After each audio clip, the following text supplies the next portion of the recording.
Emploi américain, les NFP.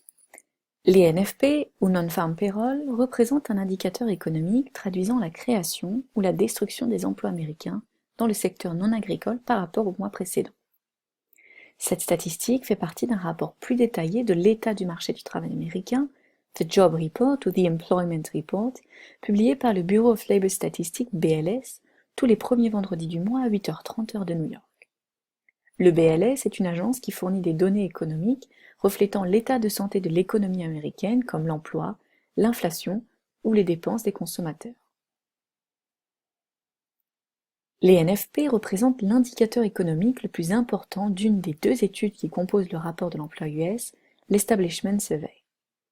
Ces NFP, ou enquête du Current Employment Statistics, CES, interroge plus de 143 000 entreprises et agences du gouvernement qui représentent plus de 580 000 lieux de travail et permettent une répartition par industrie en concordance avec le système de classification des industries nord-américaines ou NAICS.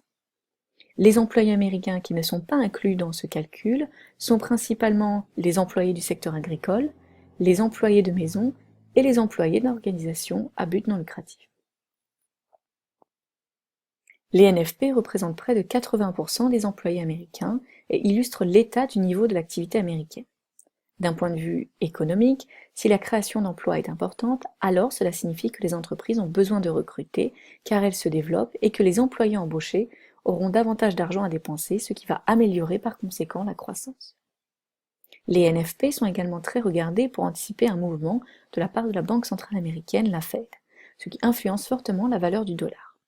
En effet, l'emploi est l'un des critères surveillés pour augmenter les taux d'intérêt américains avec un objectif de plein emploi égal à un taux de chômage à 4,9%. Le prix de certaines matières premières subissent aussi le changement de la valeur du dollar américain, puisque la majorité des matières premières sont libellées en dollars et qu'il existe une corrélation négative entre le prix du dollar et le prix des matières premières. Les fluctuations du dollar peuvent également influencer le profit de certaines entreprises, notamment exportatrices.